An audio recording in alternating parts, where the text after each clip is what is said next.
now be recorded. So, good afternoon. Thank you all for coming along. Happy New Year. And the first thing we want to say is congratulations. You were all successful in receiving a place at our most popular exchange partner, which is a real achievement. So you should be really proud of that. California is very unique. They have a fairly involved application process. Myself and Veronica, who's with me on the session today, will be here to guide you through the process and to help you along the way. And the point of this afternoon's session is to just talk you through what you're going to have to do now. There's going to be quite a bit of work for you to do. UC's deadline is the 1st of February, so we have quite a bit we need to kind of get through quite quickly to make sure that your applications go through. So I'm going to start by looking at where you need to start. We'll then talk through the application process.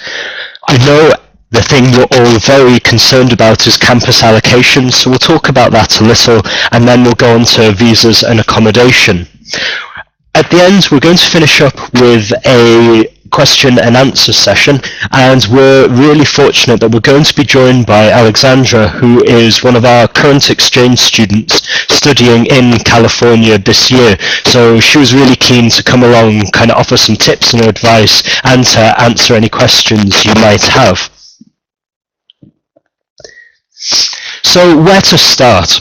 You all should have received the link you can see up on the screen now in the offer email you received in December, and honestly that web page is your absolute golden copy guide to how to apply to the University of California. When you ask myself and Veronica questions, I'd say a good 95% of the time those web pages are where we get the answer from. It's very rare that we can't find the answer or what we're looking for on that website. So do read through it. It will give you a step-by-step guide to what you need to do, and it's where you'll find all the links and the different documents that you're going to need to complete. So the application process, they've simplified things a bit this year, and to be honest, it really isn't that bad. The only thing which makes California a little bit complicated will be the different campus choices. So in short, there are kind of two stages to the application process. Firstly, you'll complete the online application form, and then you'll need to submit hard copy documents to myself and Veronica in the international office. We will need those documents by 12 noon on Monday, the 23rd of January. There's a slight error on the slide there, so that should be Monday, the 23rd of January at the very latest. And the reason we need it in advance is those documents do have to be sent by courier to California, so we have to make sure that we've given ourselves sufficient time to get the documents there. The other thing to note with the online application is it really is best if you are able to do that by Monday the 23rd also. The reason for this is that we do have to go on and approve your applications. So if you leave it till UC's deadline on the 1st, we can't guarantee that myself and Veronica will be able to get to your application in time. But it really shouldn't cause you too many problems. So as we've said, with that first link, there really are detailed notes available which are going to guide you through the whole application. So the first thing you're going to need to do is determine your class level, and for you that's really easy. We can tell you what you're going to be. So unsurprisingly, you are all undergraduate students. In the US, the different year of study comes with a different name. So first year is freshman, second year is sophomore, third year is junior, and fourth year is senior. So you will all be undergraduate junior students. And for those of you who aren't originally from an English-speaking country, we're pleased to confirm that because you're studying at the University of Edinburgh, you will not be required to provide a language score. The only slight qualification to that is that UC do reserve the right to request one if at any point they have reason to be concerned with your language level, but I suspect that's really just a qualification they put in there as a backup, and I doubt we will see that being used. So the next thing that you are going to need to do is to select a major. This will let UC know what courses you are kind of looking to study, and it's going to play a large role in determining what you're going to have access to during your exchange.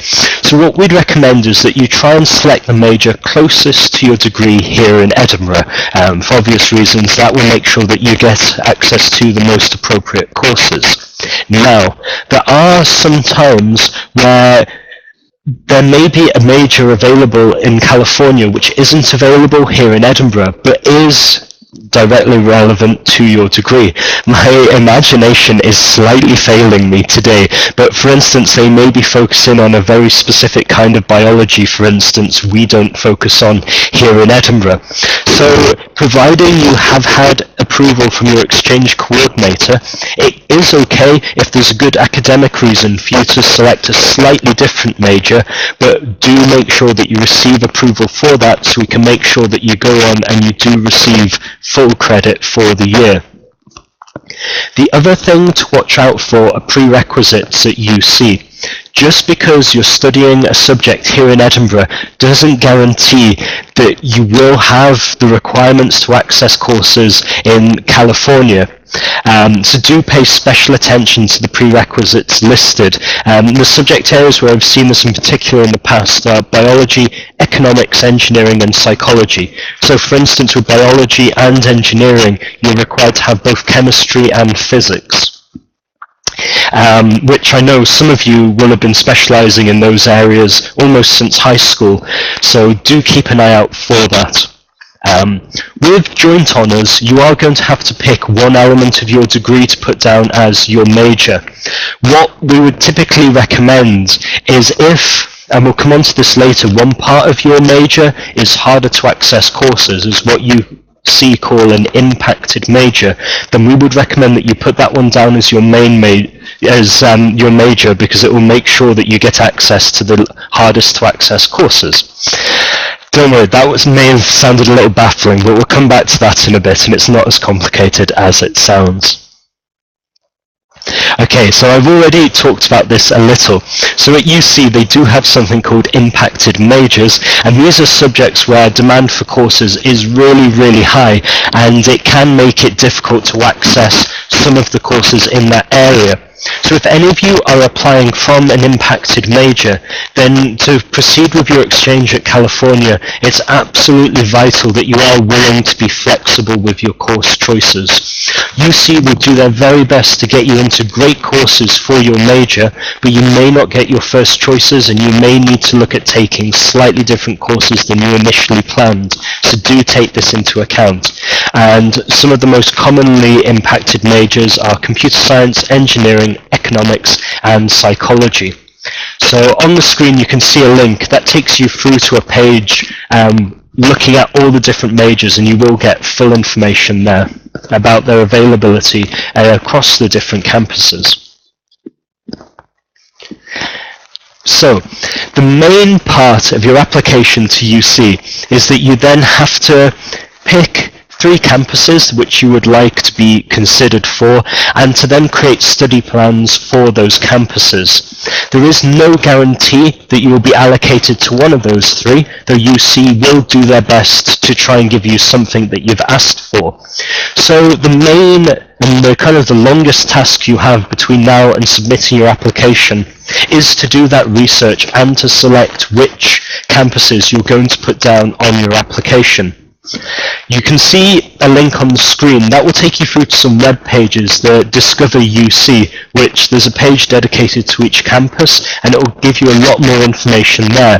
However, probably a much better way to receive that information would be to attend a webinar UC are going to be organising next week. They're both on Tuesday the 10th of January.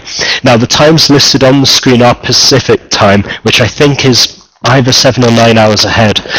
So you will need to double check a world clock to make sure that you've got the right times for this. But there's one session 8:30 to 9:15 and another from 4 to 4:45. These sessions are designed to introduce you to all of the campuses, and there really isn't a better way for you to find out more. So definitely check in and have a look at those campuses and to help you make your selections. So the first thing to do when you're selecting a campus is to refer to the major table and to ensure that your subject area is available at the campuses you're applying to. UC do take the availability of majors into account, so you would never be allocated to a campus at which your major isn't taught. You will then need to draw up a study plan for each campus, and you should aim to choose between 14 to 17 credits of courses per term. So you are going to need, as part of the application, to put down course choices for the full year for every campus you list. So this, again, will take a bit of time. These aren't going to tie you in at this stage. UC will look at these, and they're often used for allocating you to your initial course choices, but I wouldn't get too concerned about receiving approval for all these different course plans at this point. If you feel the courses are slightly unusual, or you want to kind of double check that they are going to be okay for your degree, then most certainly get in touch with your exchange coordinator. But in terms of applying to UC, at this stage it isn't essential to have these courses approved by your coordinator. You only really need to do that if there's anything unusual about them, or if you're not sure that they're going to meet the requirements of your degree or not.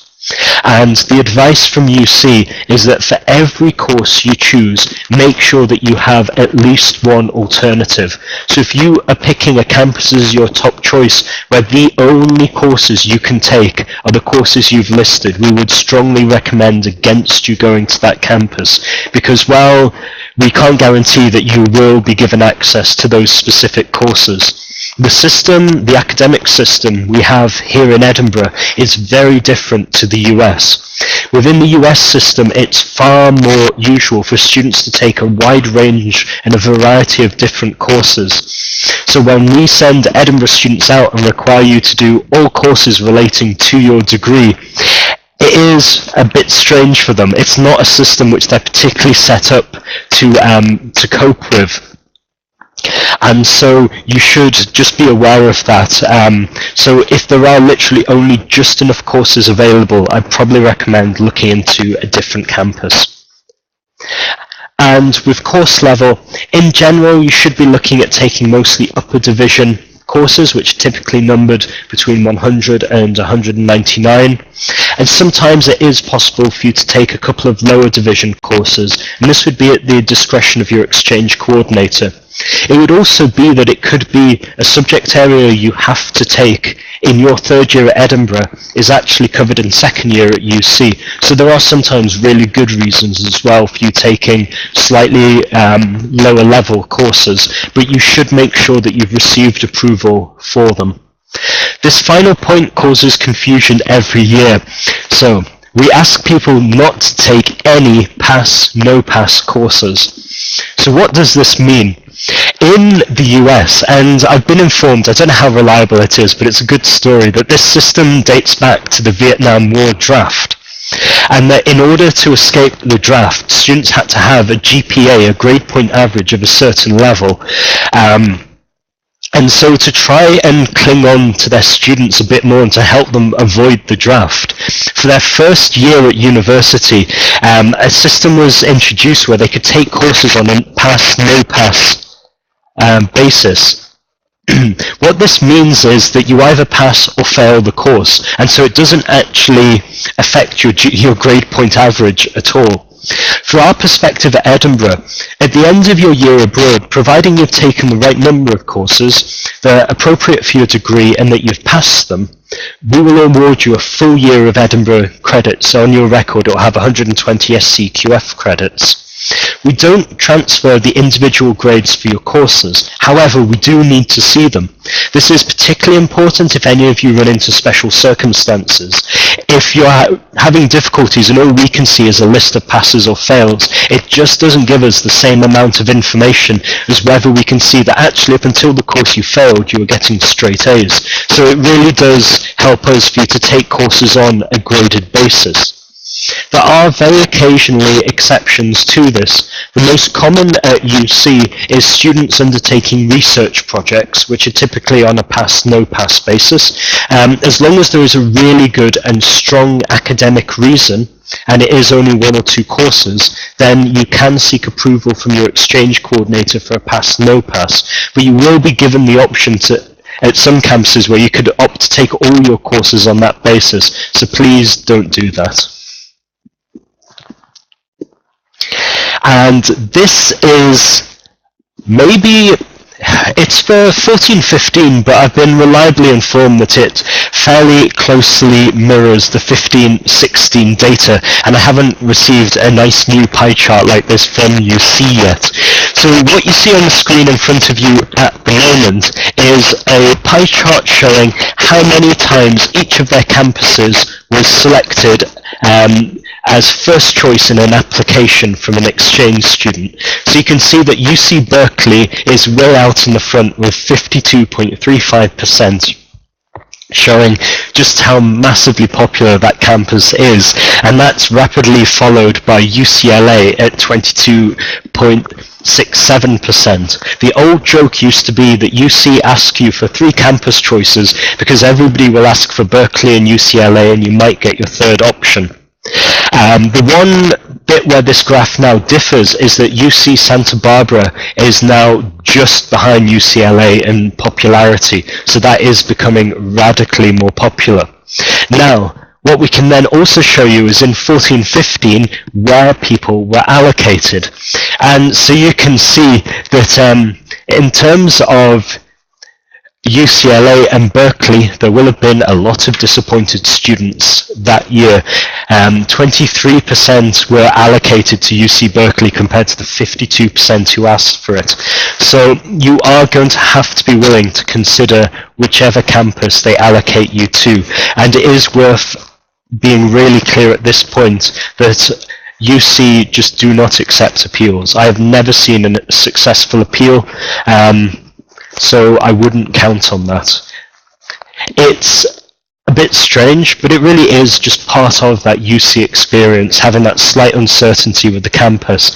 And you know what? Anecdotally, every time somebody has got something, they'll come in and they'll be a bit unsure about it, but they come back at the end of the year and they say what an amazing time they had, how it was brilliant. They would never have thought of going there, but they're really glad they did. So do stick with it. Okay, so you're all very well practiced at this, but one of the final parts of your application to UC will be, you guessed it, another personal statement, which they refer to as an academic statement. So it's going to be 250 words long, and the subject is, in addition to your study plan and transcripts, describe your academic plans for the UC Exchange. And we've been reliably informed that what they really want you to do with this statement is to focus on your #1 campus choice. You only have 250 words, so trying to cover multiple campuses would just be ludicrous. So it's very similar to what you did for us, obviously very successfully last autumn, so I'm sure none of you will have an issue with that. Then the final part of it, so if you are studying in biology, economics, engineering and psychology, there is a prerequisites section where they ask you to show that you do meet the prerequisites they have asked for. In meeting these, typically what they're looking for is a university level course. However, they have in the past been willing to accept A-levels or higher. So if you have any questions about the prerequisites, then please do get in touch with myself and Veronica, and we'll see if we can help. So then once you've got to the end of the online application, you hit submit, and then at that point myself and Veronica have to go in. We go through and double check that everything has been filled in correctly, and then we confirm that you are a nominated student and submit it for you online. Okay, then at that point, we need to send over a packet of hard copy documents to California. You can see the documents which are required on the screen. So in the past, California have always requested A-level and higher certificates. If you have these to hand, then please submit copies to myself and Veronica. If you don't have them, then in the first instance, our advice is not to worry about it. It's typically more important if you have prerequisites you need to meet, or if there's any kind of question about your academic suitability for the courses you're aiming to take. But otherwise, in the past, they've not really needed it. And if you study, so we don't need international baccalaureates or any other style, it's really just what they confusingly refer to as British style education systems. So really we've decided to interpret that as A-level and higher certificates. You will also need to supply an academic transcript from the University of Edinburgh, and the good news is we will get that for you, so don't worry about that. Veronica will be requesting those from student administration very soon. I think today was the final deadline for people to accept or decline their offers for California, so first thing on Monday morning we're going to send out the request, so we will get your academic transcript. And the great thing about academic transcripts at the University of Edinburgh is they list the courses you're currently enrolled for, and because of this, the coursework in progress form is not necessary for you. You then need a copy of the photo page of your passport, proof of immunizations, which I'm going to come back to on the next page, and the application checklist. And all of this must be submitted to myself and Veronica by 12 noon on Monday the 23rd of January. With the application checklist, you must go through and check the boxes. We're going to send it back to you. Last year we got a lot of these forms submitted where they hadn't been filled out apart from the signature at the bottom. So do please make sure that you go through. It's there to kind of make sure that you've thought through the application and you have submitted everything you needed to, so please make sure you do that. A new thing from UC this year is that they need proof of vaccinations for all students who are going to be joining them on their campuses. You can see the vaccinations they're looking for on the screen now, and in general, any of you from the UK will probably easily meet these, and I imagine most of our international students will as well. None of them are particularly unusual, but you can kind of see what they're asking for, and a lot of these will be available free on the NHS if by any chance you haven't had them, and so hopefully none of you will have too much of a problem proving that you have these immunizations. The one thing which could be a little bit harder is screening for tuberculosis, and that would be, well, you can see on the screen, it's kind of got a fairly detailed explanation of who they're looking for to provide that evidence. So if anybody has any questions about the immunizations, then do please get in touch with either myself or with Veronica. Okay, so what happens next? As I said, we approved your online application and we send all your documents to UC by courier, so we make sure that they will reach California by their 1st of February deadline. At that point, I'm afraid it becomes a bit of a waiting game, and students normally hear about their campus allocation sometime between April and May, though in all honesty, I have seen allocations come in as late as June and very occasionally July in the past. They also don't come in with any rhyme or reason. At least that myself and Veronica have ever been able to determine. So we've had half the San Diego offers one day, and then 3 weeks later we've had the others. So just because your friend has received their campus allocation doesn't mean that there's anything wrong, and it doesn't even mean you're not going to get the campus you've been really holding out for. It just means that their system's a little odd, and that it does take a while for all of those offers to filter through to us. Once you have been allocated a campus, at that point you're going to need the dreaded proof of financial resources. They have improved the system a lot this year, and it's all going to be done as an upload, and we'll come on to that in the next couple of slides. So once you've fired in your financial resources form to the campus you're going to, you'll then be issued with your visa documents, which are now issued electronically, which is going to really speed up the process. And given that these do come through the summer, will mean that if you're not in Edinburgh, you'll have access to them without having to contact myself and Veronica. So once you'll get your visa documents, and then you'll be told how to apply for accommodation.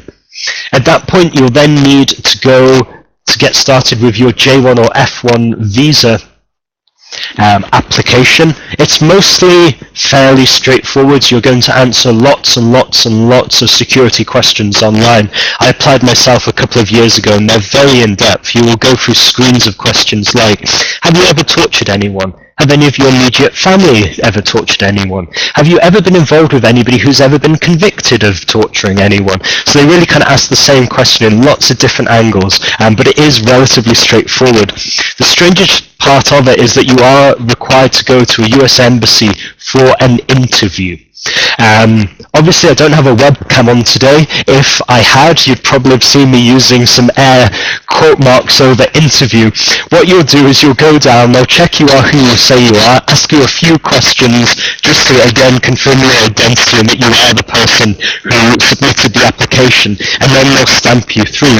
For people from the UK or who will still be based in the UK at the point that you're applying, then you've got the choice of either going down to London, or we have in the past had some students going through Belfast because apparently it's cheaper to fly to Belfast than it is to get a train down to London, and it's sometimes a bit quicker. So really whatever is most convenient for you.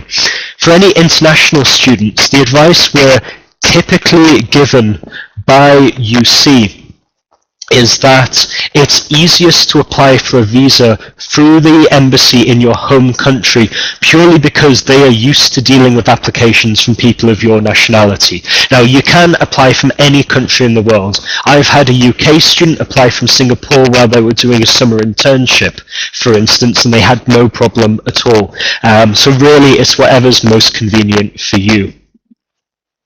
So the proof of the financial resources, wow, I've been doing this job for a number of years now, and UC is getting more and more expensive, though I guess everything is. So on the screen in front of me now, you can see the proof of financial resources required for an academic year at all the different UC campuses. And we can see that now the cheapest campus is Merced, which I don't think we actually have a link with, and that the others are all in either high teens or early 20s, so it is quite a lot that you're going to need to prove access to. All documents are now submitted via electronic upload, so you're not going to be asked to submit any hard copy documents, and you will be given full information about how to do this once you've received your campus allocation. And so quickly, this again, it's all available on that website, but all financial documents submitted must indicate that funds are readily available to you, be less than 3 months old, and bear official letterhead, signatures, and stamps. The following items are typically what are accepted as documentation of funds. So a checking account statement, saving account statements, term deposits with a maturity date before you begin your UC exchange, stock holdings or investment portfolios, if accompanied by documents indicating accessibility of funds, and internet statements. These don't just have to be your own, so you are also able to get family and friends to state that they are going to be supporting you during your exchange. They'll need to write a letter or sign a form to that effect, and then they could provide those same documents to back up their claim.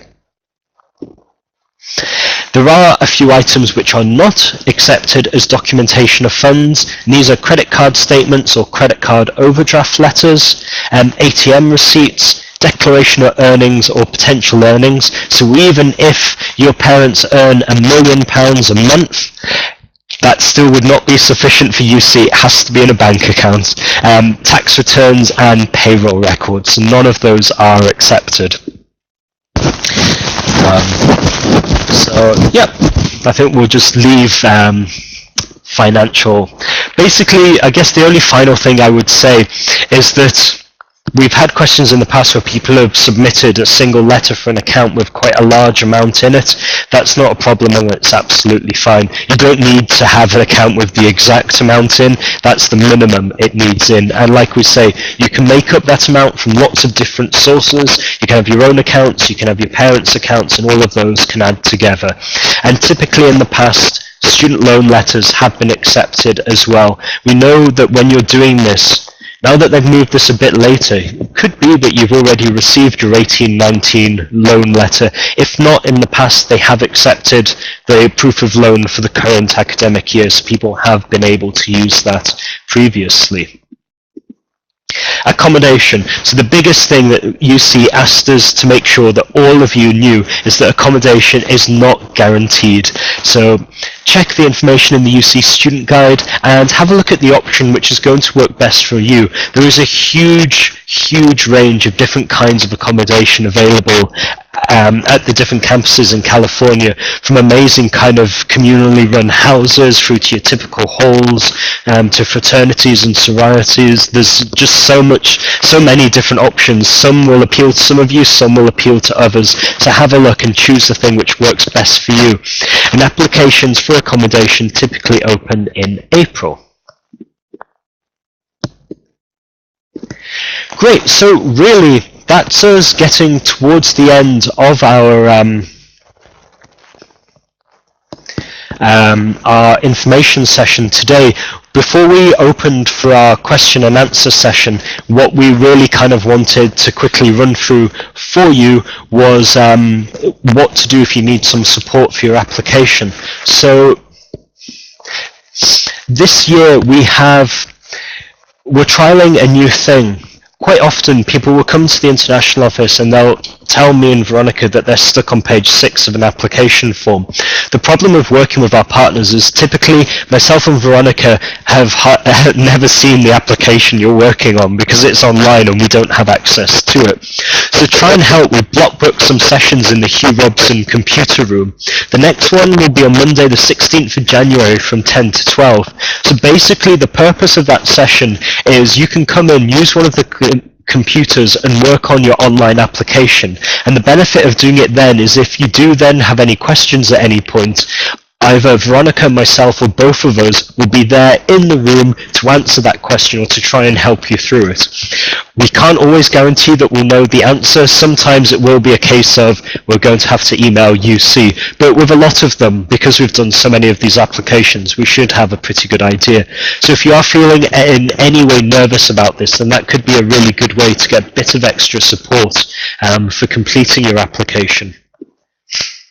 We've also we're reworking the way we organize our drop-in sessions. So the Tuesday sessions are going to remain more or less as they have been. They'll run from 2 to 4, and it's a general drop-in session for basic inquiries. We will be limiting slots at these drop-in sessions to 10 minutes. And if it looks like your question is going to be more detailed than that, then what we'll do is we'll book you a follow-up appointment where we can really look into it in more detail.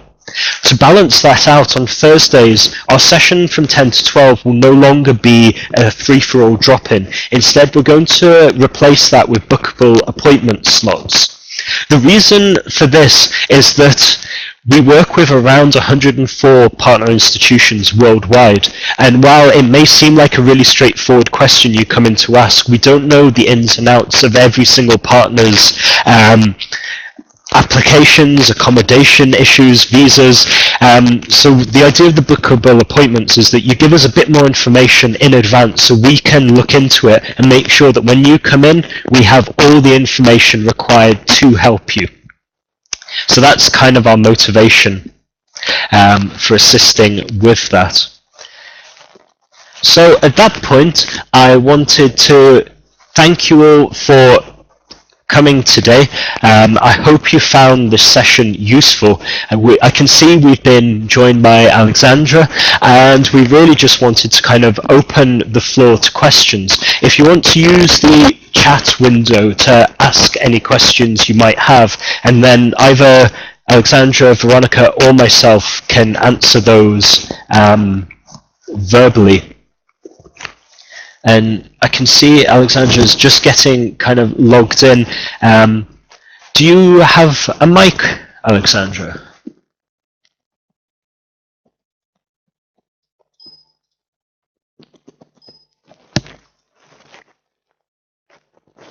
Cool. Well, if anybody wants to get started with any questions while we kind of get through and kind of resolve a couple of our technical difficulties, please go ahead.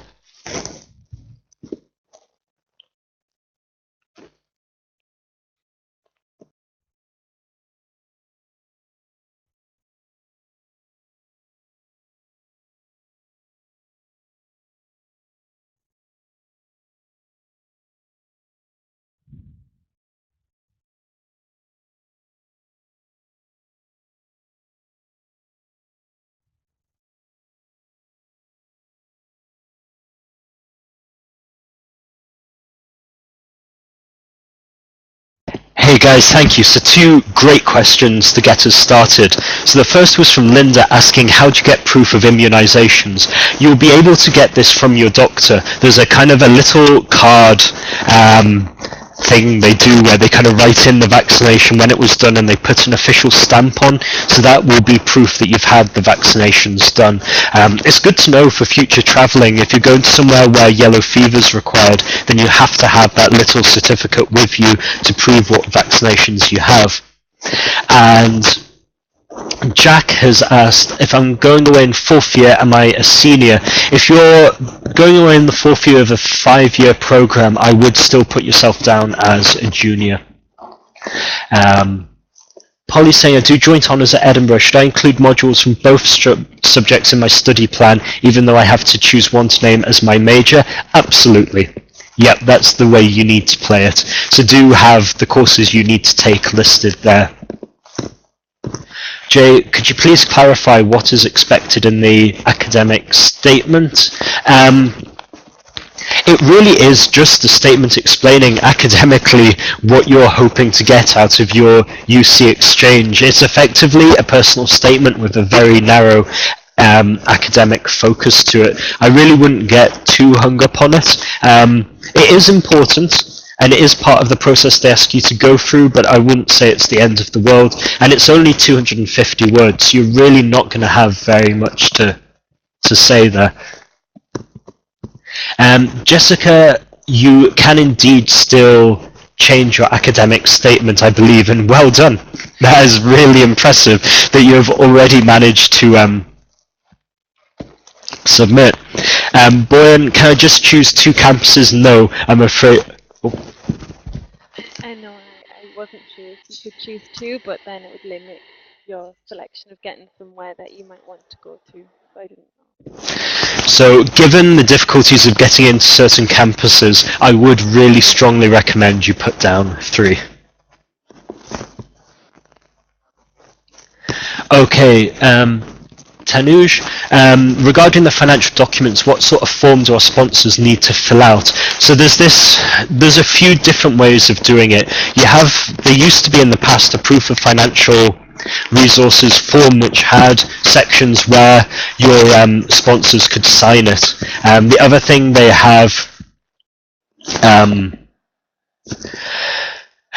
they used to accept would be a letter from your sponsor which was signed by them, and I'm pretty certain it will be the same again. Great, Alexandra, you should be set up to be able to use your microphone, so if you feel like you'd like to chip in at any point, then please feel free, particularly if you think me and Veronica are either getting something wrong or if we're not entirely sure of what it's like in practice, then we'd really value hearing your opinion.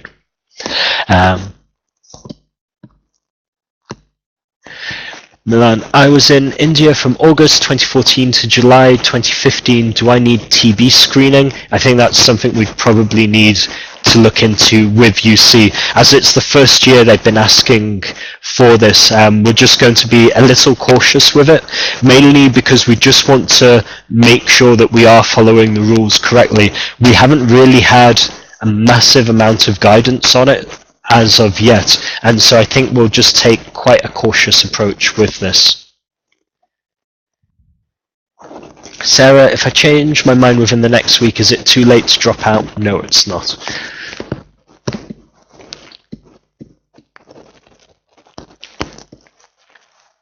Okay, Brianna, what if one of my joint honours subjects is law?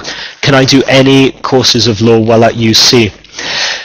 Law is really difficult in the US, mainly because it is a postgraduate discipline there. And so we have definitely sent an international relations with law student to UC previously.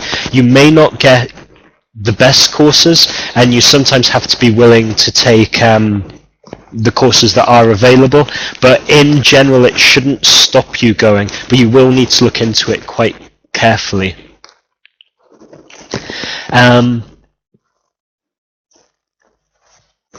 Tom, if accommodation is not guaranteed, what do you do if you do not get university accommodation?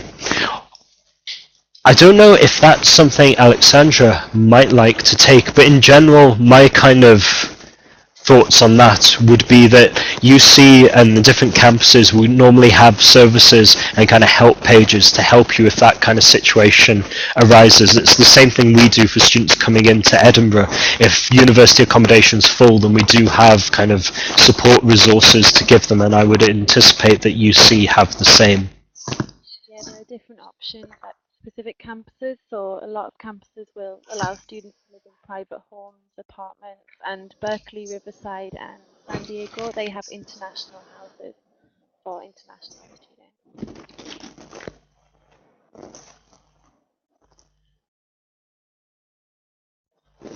Vid, is it possible to withdraw the application after being allocated to a campus? I'm being really strict on this year.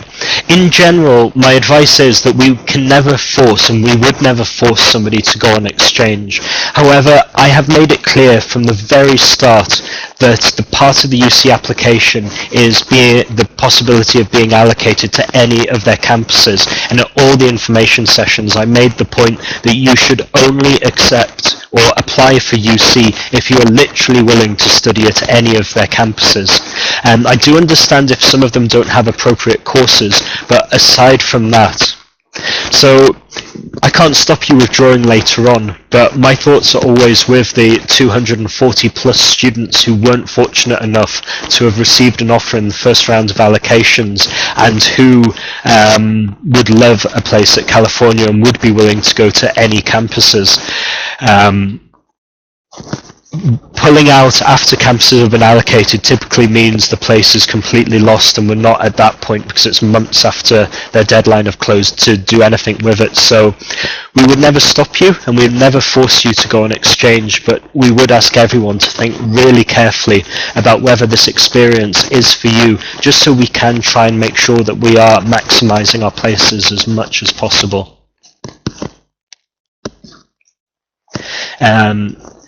So for joint honours students, even you should focus your academic statement on both subjects, even if you are just selecting a single major at UC. It would be competing with everyone from Edinburgh, but the exchange students from other universities as well.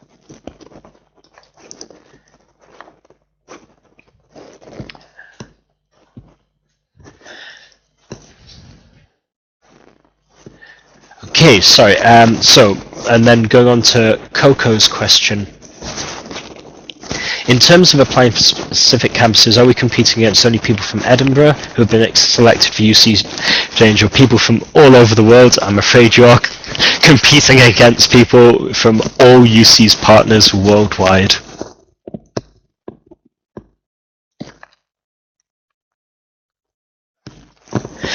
Adam, I study pharmacology at UOE, but only one campus at UC offers this exact course. Can I apply for courses at other campuses with similar focus?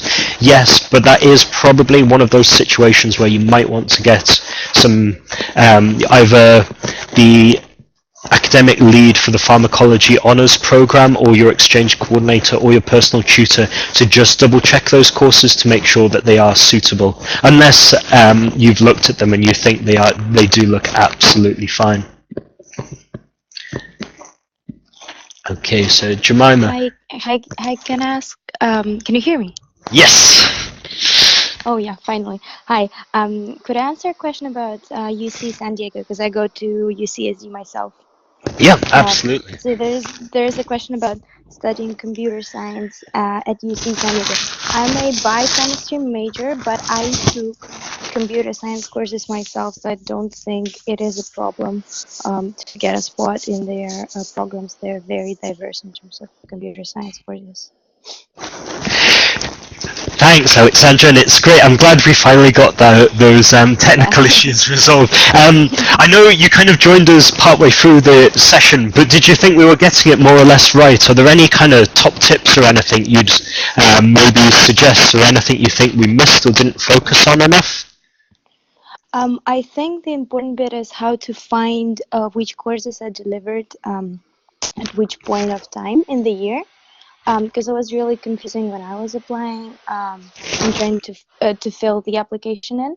So what I suggest to do is just to Google your campus and then say course offerings 2016-17, and it will give you a chance to see how the courses are structured this year, and you just do it accordingly to them.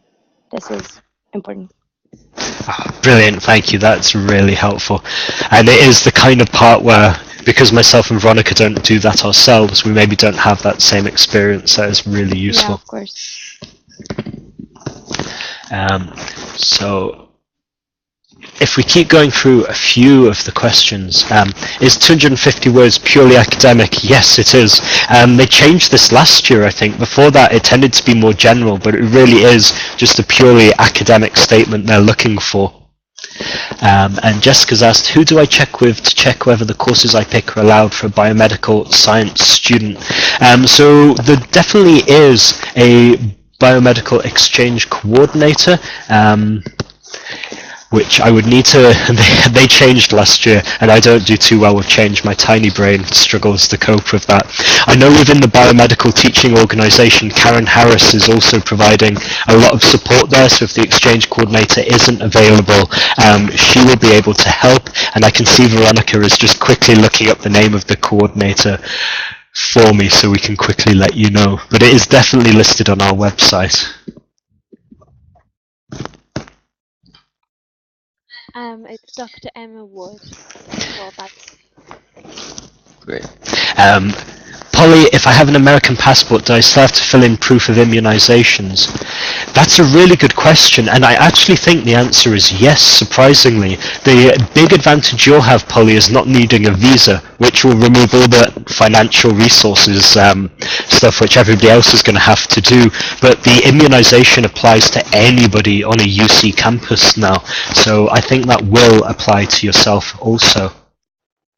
Great, so we've already answered the question about computer science at San Diego. Jemima's asked,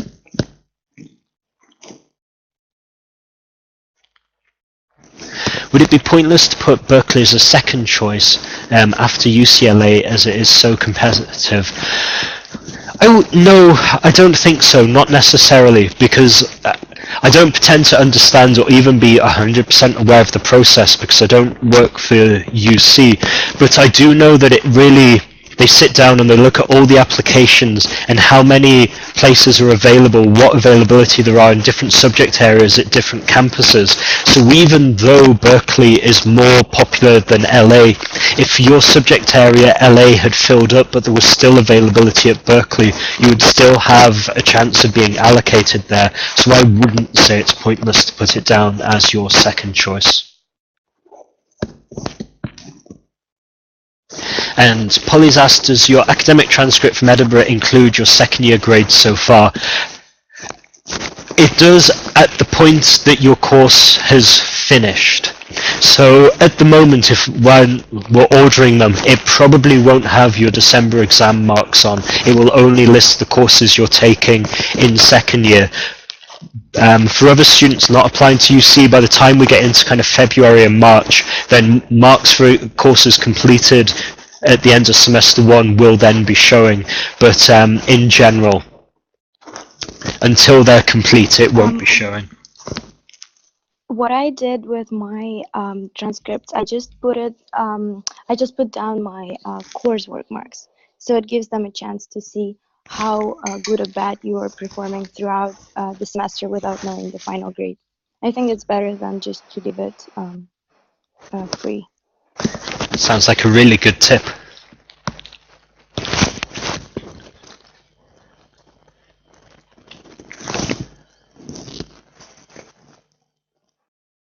So Brianna's saying, to clarify, if I have an American passport, do I have to fill out the financial forms? So to clarify, if you have either a US passport or a green card, you do not have to fill out the financial forms.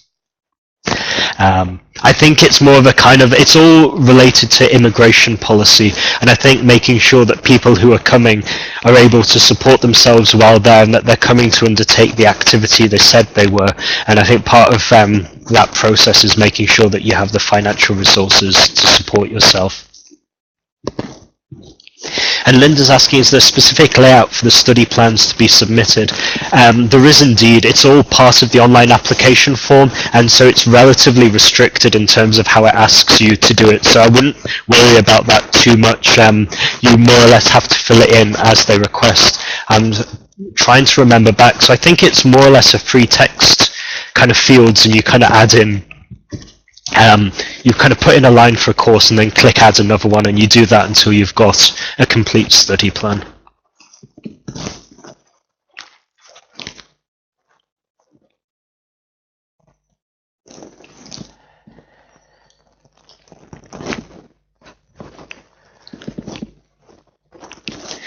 Great. Well, are there any further questions? I mean, the questions so far they've been great and been very much kind of focused on the process. But you do have a current student of UC with us now. So if there's anything more you'd like to know either about the experience, what it's like, the process, then this would be a great opportunity to benefit from somebody who's kind of been through all of this and is now studying.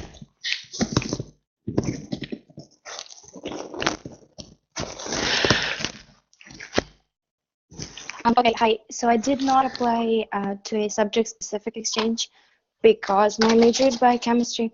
But in general, it doesn't really matter, in my opinion, what you put there down, unless this gives you a bigger selection of courses. They don't really look on your major when you try to get into a course. All they look at is your transcripts and what courses you did before.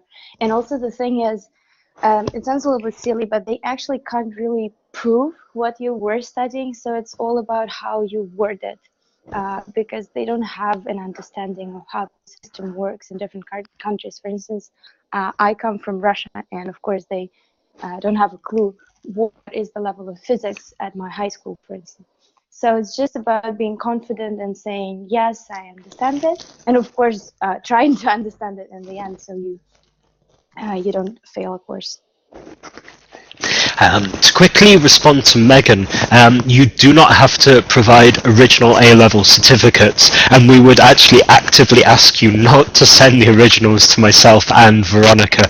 We have hundreds, if not thousands, of documents passing through our office, and we would have to just either photocopy and scan it and then get them back to you, and the risk of us losing them or them is quite high. UC don't want originals because they're not able to return them, so it really is just copies which are acceptable.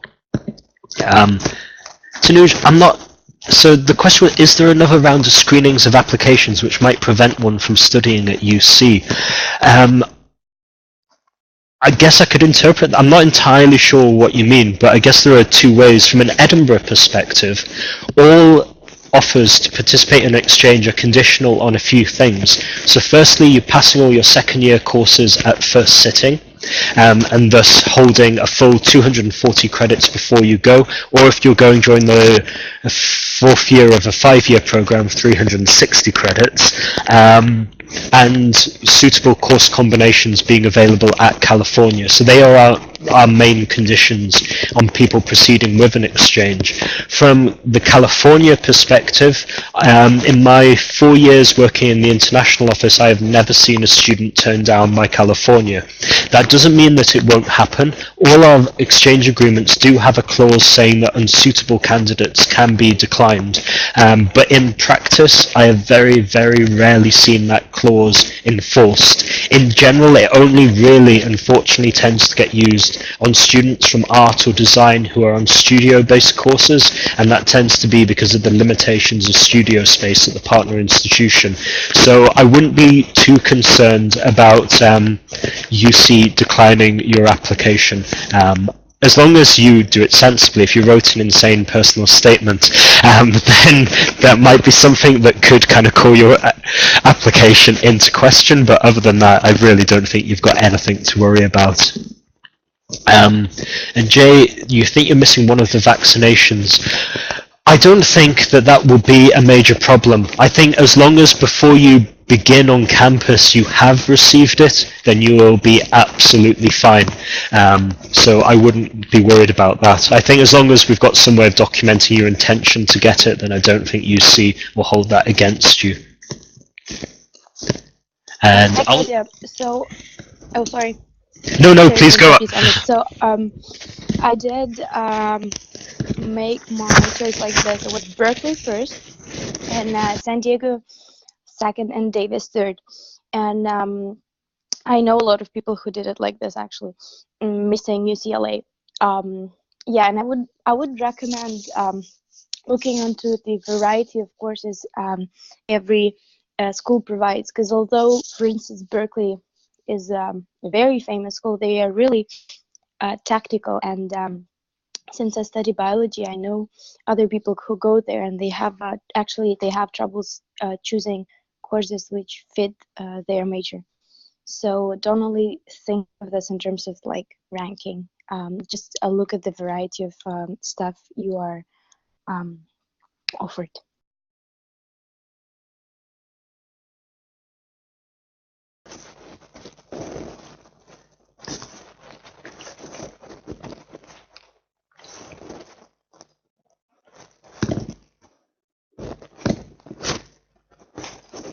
So I think that's another one for you, Alexandra.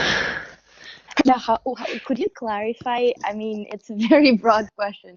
It's a lot of fun to attend UC school, yes.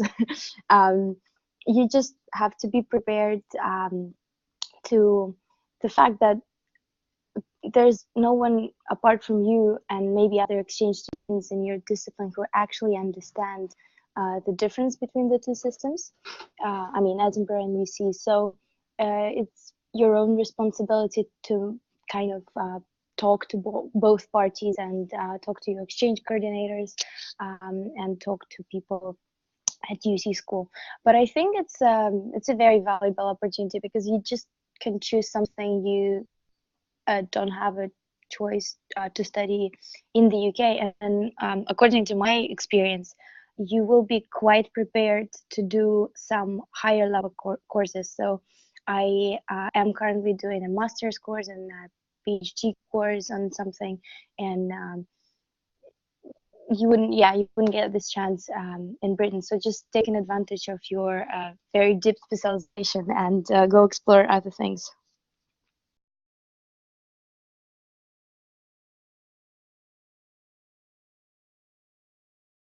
Okay, so the accommodation I'm staying at this year is called iHouse.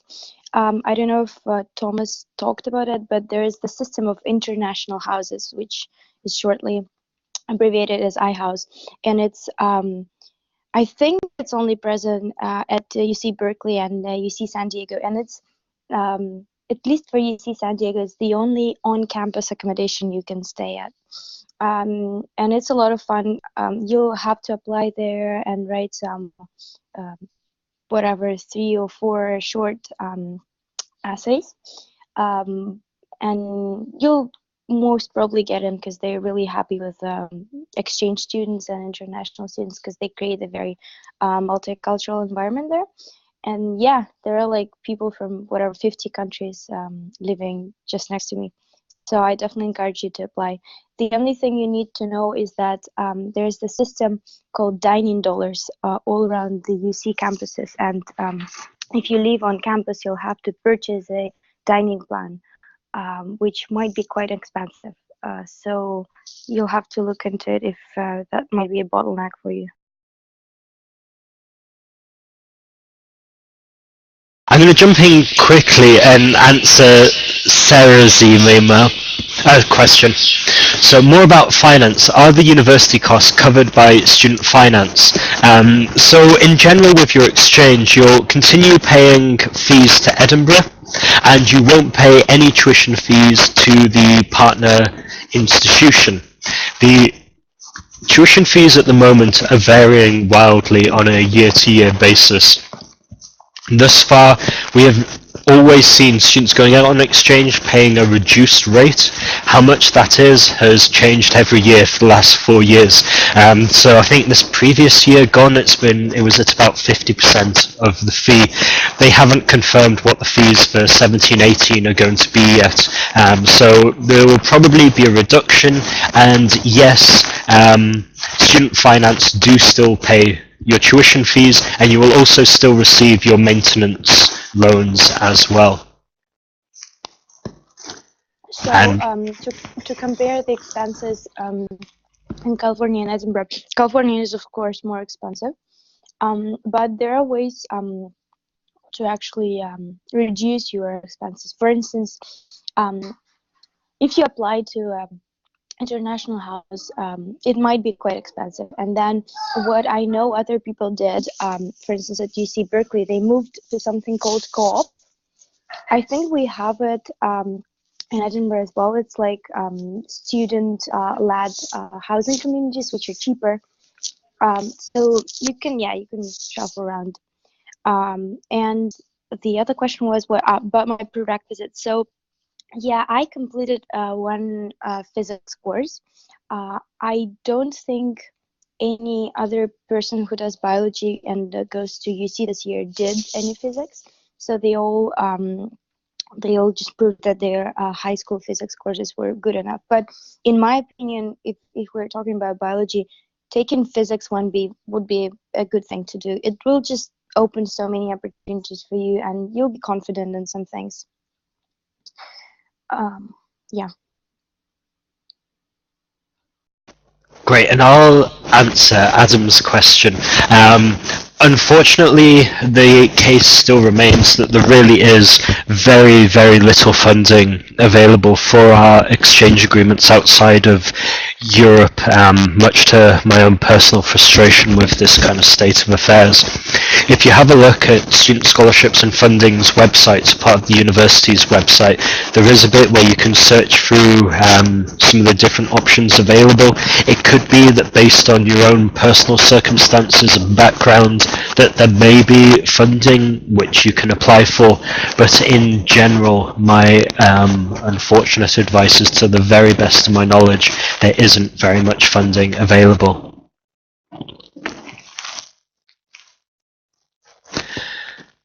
Okay, and to kind of go on and answer Tanuja's question, as mentioned previously, every year so far we have seen a reduced amount. So students, international students at UC this year, I believe, are paying 50% of the typical international fee.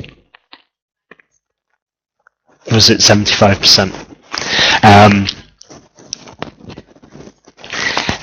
This is normally confirmed in the spring, and as soon as myself and Veronica receive confirmation of what tuition fee level will be for 17-18, we will let you know right away.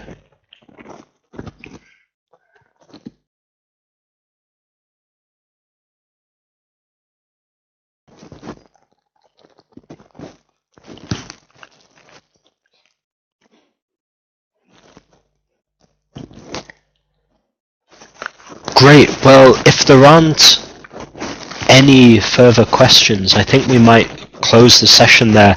I just want to thank everyone for coming along this afternoon. I hope you found it useful, and a massive, massive thank you to Alexandra, who's been brilliant, and I'm sure everybody's found your input really, really insightful. So thank you very much for taking the time to come and help us out this afternoon.